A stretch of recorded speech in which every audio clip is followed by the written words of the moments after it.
चुड़ैल के श्राप से बर्बाद गांव की कहानी। पहला भाग। शुरुआत का दर्द, भावुकता भरा, रात का सन्नाटा और गांव की वीरान गलियां। बुजुर्ग रामलाल अपनी झोपड़ी के बाहर बैठकर कांपते हाथों से दीपक जलाने की कोशिश कर रहे थे। इस गांव में अब बचा ही क्या है। उनकी बूढ़ी आंखों से आंसू टपक रहे थे। उनकी झोपड़ी के अंदर कोने में उनकी पोती राधा सुबक रही थी। उसकी मां पिछले हफ्ते अचानक बीमार होकर गुजर गई थी और उसके पिता, वे तो 1 साल पहले ही जंगल में लापता हो गए थे। पूरा गांव एक अजीब से खौफ और गहरी उदासी में डूबा हुआ था। हर झोपड़ी से किसी न किसी का रोने का स्वर सुनाई देता था। दूसरा भाग। खौफनाक, डरावना खुलासा। आधी रात जब पूरा गांव गहरी नींद में था तो अचानक दूर के बंजर मैदान से एक डरावनी चीख गूंज उठी। रामलाल चौंक कर खड़े हो गए। ये वही आवाज थी जिसे सुनते ही गांव वाले कांपने लगते थे। दीपक बुझ गया और झोपड़ी के बाहर किसी के चलने की आहट सुनाई दी। रामलाल ने दरवाजा खोलकर झांका तो देखा कि झोपड़ी के बाहर एक काली छाया खड़ी थी। उसकी आंखें जलती हुई लाल थीं। रामलाल चीखते हुए दरवाजा बंद करने लगे, लेकिन वह छाया दरवाजे को पार कर अंदर आ गई।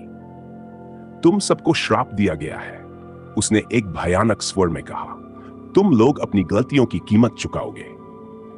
तीसरा भाग। गांव का दर्द और दर्द का मेल। अगली सुबह गांव के बीचों बीच राधा की लाश पड़ी थी। उसकी आंखें खुली थीं और उसका चेहरा खौफ से जम चुका था। रामलाल का दिल चीख उठा, मेरी राधा। वह जमीन पर गिरकर फूट फूट कर रोने लगे। पूरे गांव में खौफ का माहौल था। हर किसी के घर से किसी न किसी की मौत की खबर आ रही थी। बच्चों की हंसी, बूढ़ों की कहानियां और औरतों का गीत, सब खामोश हो चुका था। पूरा गांव एक खौफनाक सन्नाटे में डूब चुका था।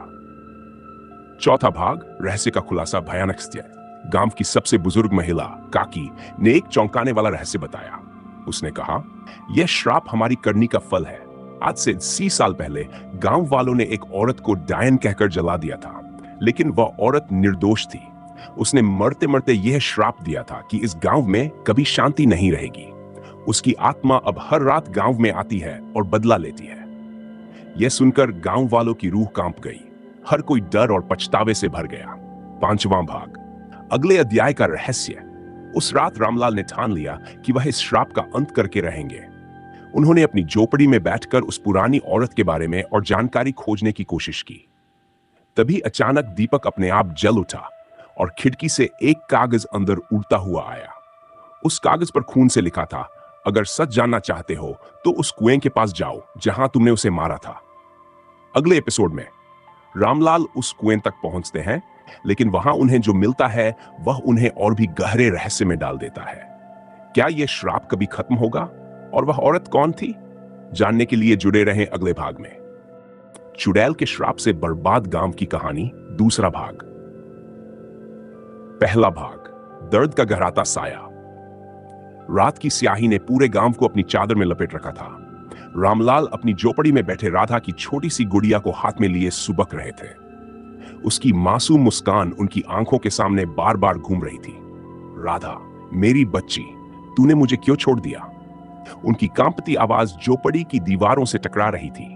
यह अकेलापन अब उन्हें अंदर से खत्म कर रहा था। हर कोने से उन्हें राधा के हंसने और बुलाने की आवाजें सुनाई देती, लेकिन जैसे ही वे मुड़ते वहां सिर्फ सन्नाटा होता। गांव वालों ने भी अब रामलाल के घर आना बंद कर दिया था। सब अपने अपने खौफ से जूझ रहे थे। दूसरा भाग। खौफनाक सुराग, डर। आधी रात को अचानक रामलाल की झोपड़ी का दरवाजा अपने आप जोर से खुल गया। एक ठंडी हवा का झोंका अंदर घुसा और साथ में किसी के कदमों की धीमी आवाज भी सुनाई दी। रामलाल ने कांपते हुए अपनी लालटेन उठाई और दरवाजे के बाहर झांका। वहां कुछ नहीं था, लेकिन जैसे ही वे पीछे मुड़े उन्होंने देखा कि उनकी झोपड़ी की दीवार पर खून से लिखा हुआ था, कुएं के पास जाओ, सत्य तुम्हें बुला रहा है। यह देखकर उनकी रूह कांप उठी। यह वही कुआं था जहां गांव वालों ने उस औरत को जलाने के बाद उसकी राख फेंकी थी। तीसरा भाग।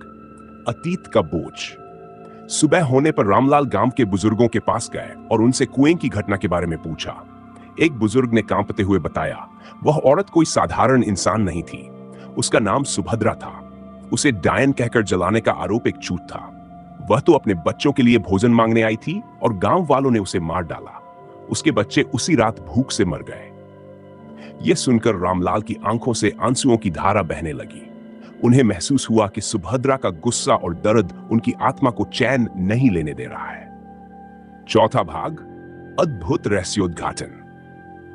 रामलाल ने साहस जुटाया और रात में उस कुएं के पास जाने का फैसला किया। जैसे ही वे कुएं के पास पहुंचे, एक ठंडी हवा ने उन्हें घेर लिया। कुएं से किसी औरत के रोने की आवाजें आ रही थीं। जब रामलाल ने अपनी लालटेन की रोशनी कुएं में डाली, तो उन्होंने देखा कि वहां पानी नहीं था, बल्कि नीचे सुभद्रा की जली हुई आकृति नजर आ रही थी।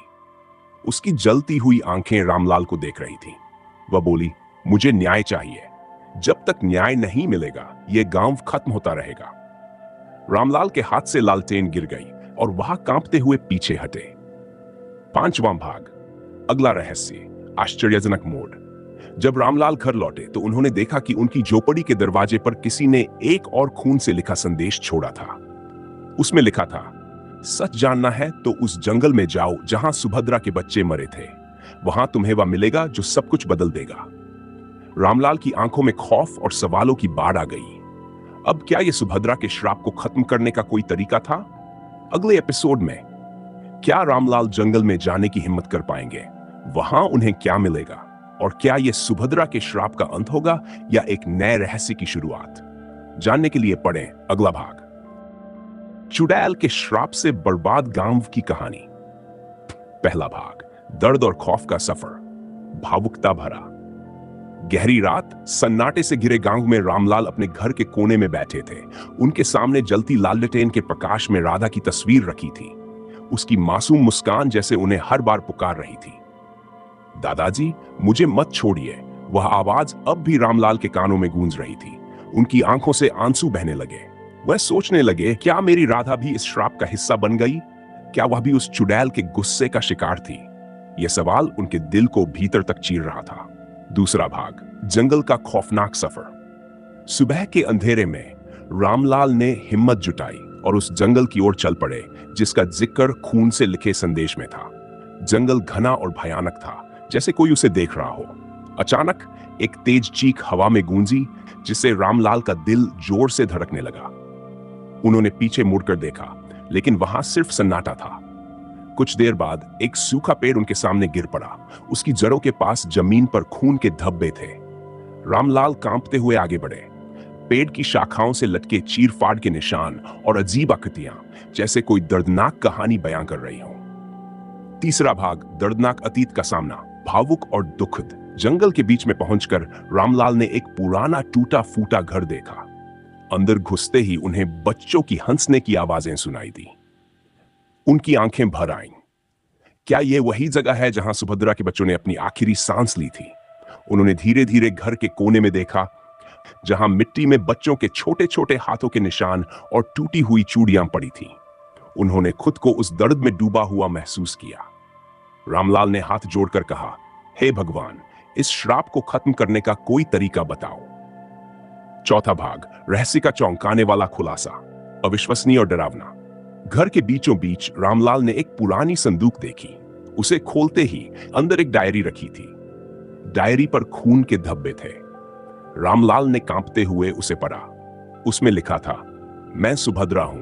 मैंने इस गांव से सिर्फ मदद मांगी थी। मेरे बच्चों की भूख को कोई देख नहीं सका। उन्हें मेरी आंखों के सामने मारा गया। इस गांव ने जो किया उसकी सजा उन्हें भुगतनी होगी। लेकिन यह श्राप तब तक खत्म नहीं होगा जब तक कोई सच्चे दिल से मेरे बच्चों की आत्माओं को मुक्त नहीं करता। डायरी के अंत में लिखा था, अगर तुम सच में साहसी हो तो कुएं के पास जाओ और मेरी राख को उस पवित्र स्थान तक पहुंचाओ जहां मेरे बच्चों ने आखिरी सांस ली थी। पांचवां भाग, अगला रहस्य, अनसुलझी गुत्थी। डायरी पढ़ने के बाद रामलाल ने जंगल से बाहर निकलने की कोशिश की, लेकिन उन्हें रास्ता नहीं मिला। वह भटकते भटकते उसी कुएं के पास पहुंच गए। वहां उन्होंने देखा कि कुएं के पास एक और संदेश पड़ा था। उसमें लिखा था, जो दिख रहा है वह सच नहीं, तुम्हें और गहरे जाना होगा। कुएं के नीचे का दरवाजा खोले बिना तुम इस श्राप को खत्म नहीं कर सकते। अगले एपिसोड में क्या रामलाल कुएं के नीचे छिपे रहस्य को खोजने की हिम्मत कर पाएंगे? क्या वह सुभद्रा और उसके बच्चों की आत्माओं को मुक्त कर पाएंगे, या यह श्राप एक नई खौफनाक सच्चाई को जन्म देगा? जानने के लिए बने रहें। चुड़ैल के श्राप से बर्बाद गांव की कहानी। अंतिम भाग। अतीत का बोझ, भावुकता का चरम। रात का सन्नाटा हर तरफ गहराता जा रहा था। रामलाल कुएं के पास खड़े थे। उनके दिल में खौफ और दिमाग में सवालों का बवंडर था। क्या मैं इस श्राप को खत्म कर पाऊंगा?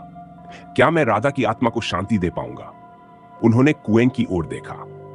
उनका दिल भारी हो गया। उन्हें याद आया कि इस गांव में हर किसी ने कभी न कभी सुभद्रा के दर्द को नजरअंदाज किया था। उनकी आंखों से आंसू बहने लगे। हे सुभद्रा, मैं तुम्हें न्याय दिलाने की पूरी कोशिश करूंगा, उन्होंने कांपती आवाज में कहा।